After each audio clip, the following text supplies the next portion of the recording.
Hello everyone, hope you guys are absolutely fine और in this video I'm going to show toppers copy and their strategy।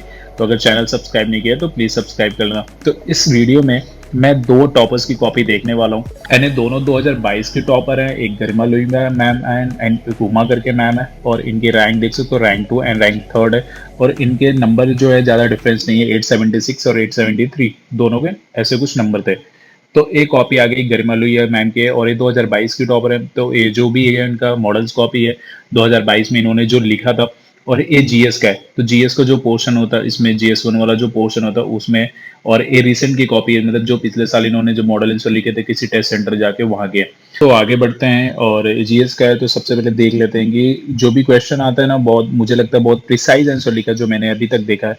But इनका देखते हैं। तो ये GS का Indian national movement पे कुछ सवाल है। And begin consolidating itself after the revolt of 1857 and culminate in the formation of Indian National Congress in 1885। तो इंडियन नेशनल मूवमेंट था, उसकी कंसोलिडेशन की बात हो रही है 1857 के बाद की। उसके बाद क्या क्या हुआ चीज़ें, और इंडियन नेशनल कांग्रेस जो फॉर्मेशन हुआ उसमें इसका क्या रोल था। तो एक चीज अगर तुम देखोगे ना इस क्वेश्चन में, दो कॉन्टेक्स्ट पूछा गया। एक तो 1857 के बाद की वॉर की जो इंडियन कंसोलिडेशन हुआ, ठीक है, और उसके बाद कांग्रेस फॉर्मेशन उसका क्या रोल रहा। तो अगर इनके आंसर चेक किया जाए तो पॉलिटिकल एंड एडमिनिस्ट्रेटिव यूनिफिकेशन हुआ उसके बाद से, एंड उसके बाद जो पॉलिसी हुई, और उसके बाद कॉमन लैंग्वेज, और जो जो रीजन था एक एक चीज इन्होंने बहुत अच्छे से डिफाइन किया है एंड सोशल रिफॉर्म को भी लेके, और जो चीजें हेल्प की कांग्रेस को इन फॉर्मेशन में। तो एक चीज इसमें देख सकते हो आपकी, हर एक चीज को बहुत पॉइंट वाइज प्रिसाइजली मेंशन किया है कि जो भी चेक करे उसको समझ आए कि हाँ वो लिख क्वेश्चन क्या था एंड आंसर में उल्लिख के क्या बताना चाह रहा है। तो एक ये है कि एक चीज तो हमें मिल गई कि हर एक चीज को आप पॉइंट वाइज लिखो पर इजी लैंग्वेज में लिखो। अगर आप इनकी लैंग्वेज भी देखोगे तो बहुत ज्यादा टफ लैंग्वेज नहीं है। British started to describe and started to pit and अगर लास्ट पॉइंट देखता हो British were not able to suppress the wave of revolt जो भी है।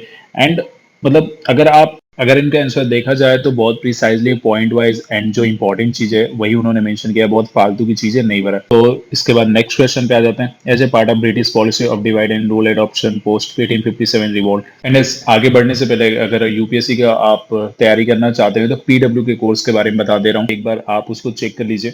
नाउ ऑन टीचर डे ढेर सारे डिस्काउंट हैं पीडब्ल्यू पे और फाउंडेशन बैच पे, तो आप यूपीएससी कोर्स ले सकते हैं। तो इन फाउंडेशन बैच हार्ड 2.0 2024 जिसका रेट है 7999 जबकि हिंदी एंड इंग्लिश में। अंकल 2.0 फॉर 2025 जिसका रेट है 9999 ये भी हिंदी एंड इंग्लिश में। टाइटन 4.0 फॉर 2024 जिसका रेट है 7999 ये इंग्लिश में। एंड यूपीएससी 2026 प्रारंभ जिसका रेट है 29,999 जिसमें आपको ऑप्शनल भी इंक्लूडेड है, कॉम्प्रिहेंसिव कवरेज हो जाएगा, pre mains interview English batch में आपको हिंदी एंड इंग्लिश, और इसमें आपको ईएमआई ऑप्शन भी अवेलेबल है। यूपीएससी ऑप्शनल फॉर 2024 तो एंथ्रोपोलॉजी, सोशियोलॉजी, ज्योग्राफी, हिंदी, साहित्य, हिस्ट्री ये सब आपको मिल जाएंगे, वो भी लाइव ऑनलाइन 7999 में, और इसकी वैलिडिटी टिल 12 सितंबर तक है। इन कॉम्बो ऑप्शनल प्लस फाउंडेशन की अगर बात करूँ तो प्रहार 2.0 2024 plus optional 14499 Hindi and English में अवेलेबल है। संकल्प 2.0 फॉर 2025 प्लस ऑप्शनल जो की रेट है 16499 जो कि ये भी हिंदी एंड इंग्लिश में है। टाइटन 4.0 2024 प्लस ऑप्शनल जिसका रेट है 14499 जो कि इंग्लिश में है।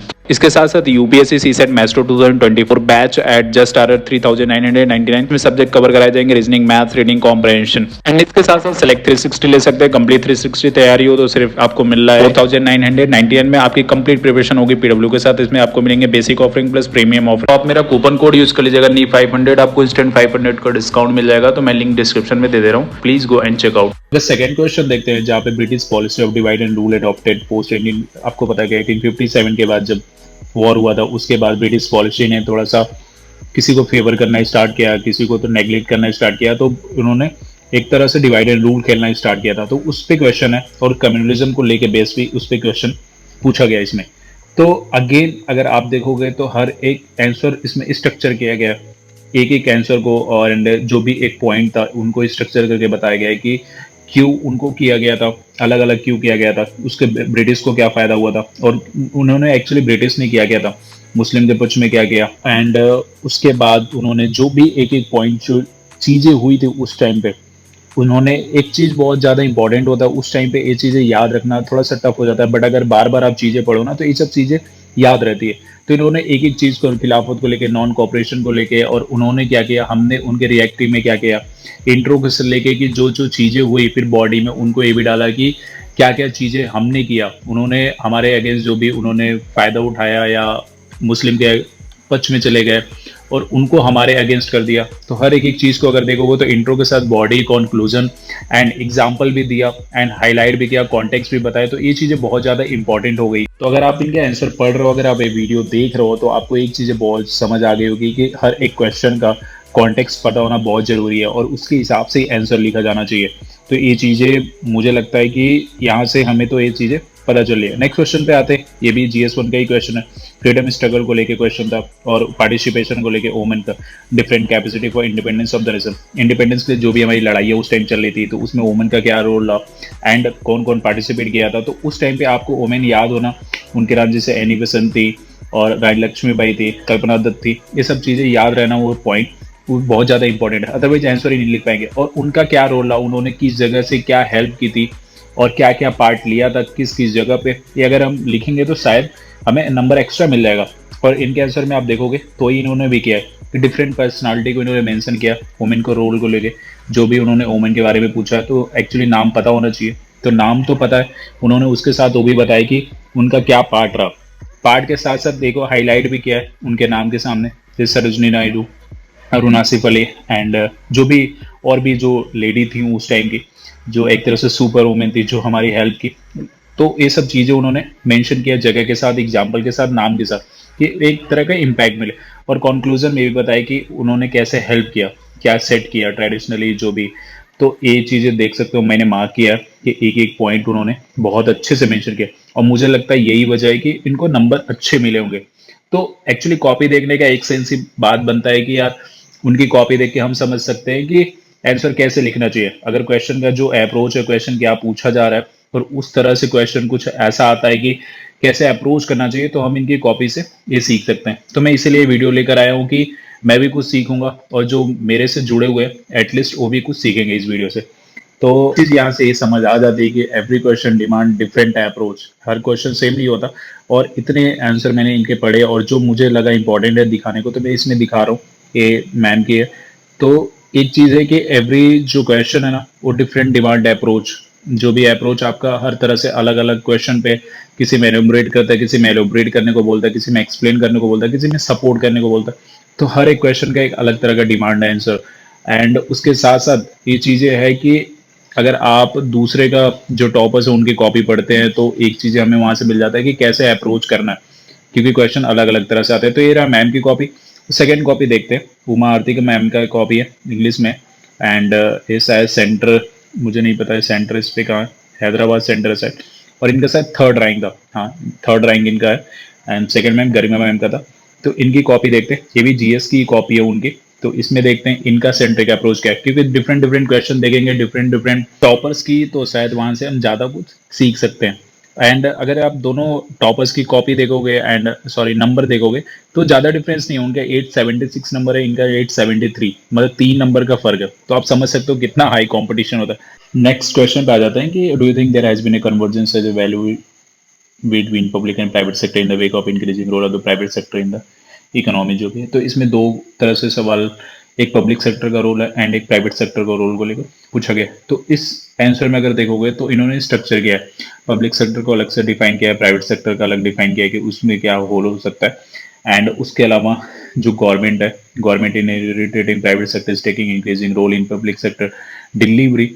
तो प्राइवेट सेक्टर का रोल है पब्लिक सेक्टर को डिफाइन करना एंड प्राइवेट सेक्टर को भी डिफाइन करना और उसमें प्राइवेट का रोल बताना है कि ये रोल है। और विथ अगर एक और चीज इसमें नोटिस करोगे तो काफी इन्होंने एग्जाम्पल काफी ज्यादा सेट किए इसमें। देखो इसमें भी एग्जाम्पल देके प्रॉफिट मोटिव है, commercialisation of education and health, इसको लेके एग्जाम्पल दिया है। एंड उसके बाद जो भी आगे कोई पॉइंट अगर डिफाइन करता है तो उसमें भी इन्होंने एग्जाम्पल दिया। इसमें भी देखते हो in some cases there is a clear lack of convergence between this and this is the example.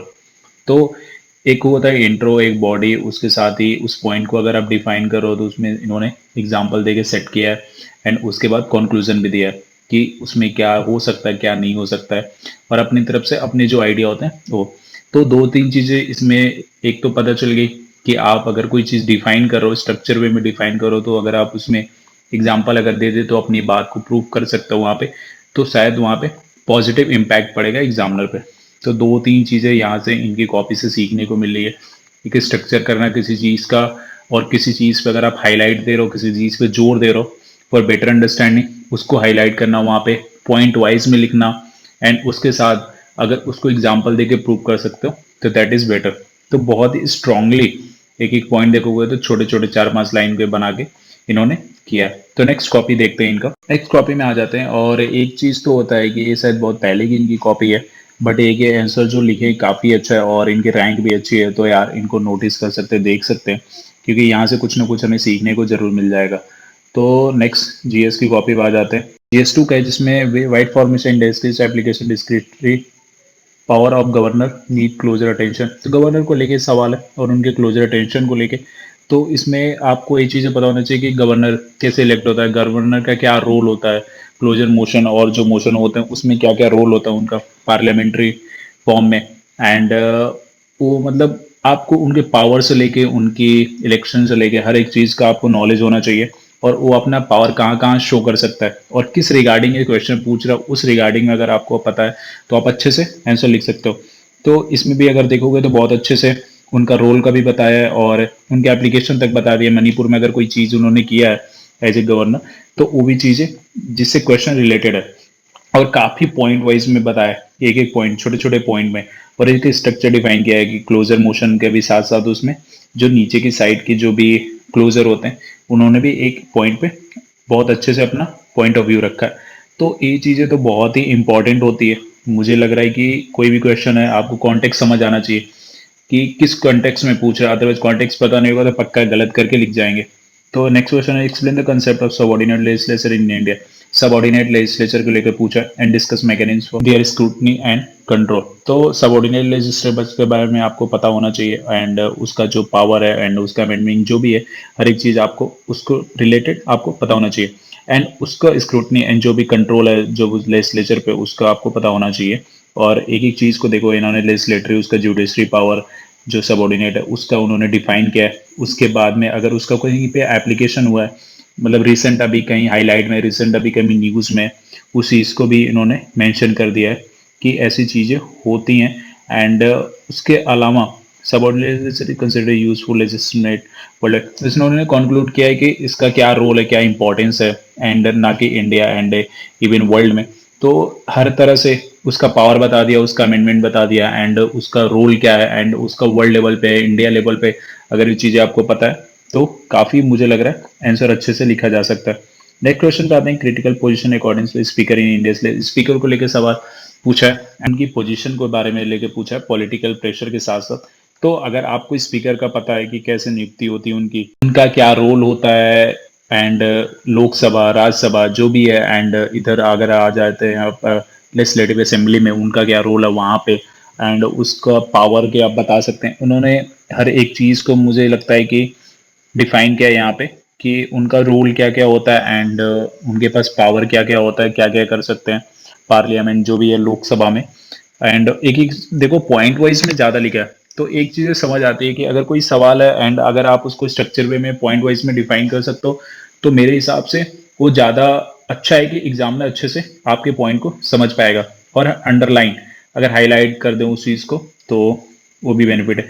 तो ये सब सारे क्वेश्चन पढ़ के हमें एक चीज़ तो समझ आ गई, देख के भी समझ आ गया है कि अपने आंसर को बहुत कॉन्टेक्चुअल रखना है, और जिस कॉन्टेक्स्ट में पूछा उसी में जवाब देना है, और पॉइंट वाइज स्ट्रक्चर वाइज में अगर लिख सकते हैं तो ज़्यादा बेटर रहेगा।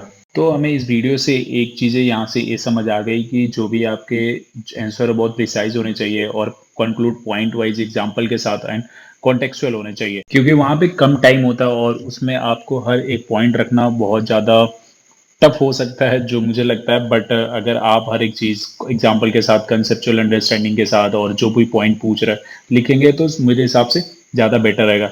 तो इस वीडियो में इतना ही रखता हूँ। होप तुम लोग को वीडियो पसंद है, अगर अच्छा लगा तो प्लीज़ लाइक कमेंट सब्सक्राइब जरूर करना, ये आगे भी ऐसी वीडियो आप लोग के लिए लेकर आऊँ। So thank you so much for watching this video. मिलते हैं नेक्स्ट वीडियो में। सी यू सून।